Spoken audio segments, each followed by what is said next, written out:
Hello out there to everybody on YouTube. This is part 2 to Karl Marx for Dummies. Here's the book, just so you all can see that I actually do own the book, as I know yesterday it was kind of hard to read it. So let's begin. Here is more about Hegel and Kant, the philosophy in which Marx believed before he wrote the Manifesto. Prussia's domestic politics, which Arnold Rouge developed a Republican critique, connected with a new-found sense of citizenship in the state. Such a development highlighted one of the principal defects of the philosophy of right, its lack of any notion of public virtue. Hegel had been deeply aware of the Germans had not yet achieved a state in the form of a state, but his treatise had been a child of a time that totally lacked public discussion and public life.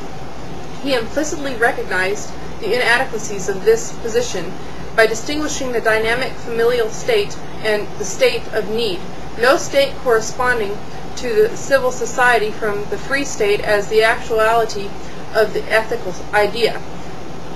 This free state, as Hegel had implied in 1817, presupposed national representation, juries, and freedom of the press, which the Germans almost totally lacked.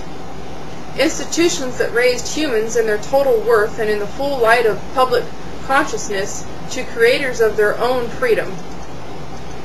Both Kant and Hegel had been diplomats. In Kant's case, Protestant narrowness had led to a conception of freedom only as freedom of conscience, a position that recognized no other virtue than the private virtue of inward self-congratulations, a virtue of moralistic self-directed subjects, not state citizens.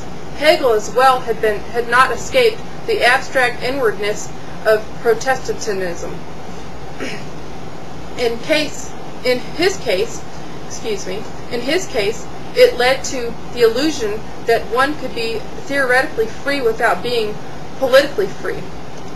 Hegel had also been ready to tolerate appearances.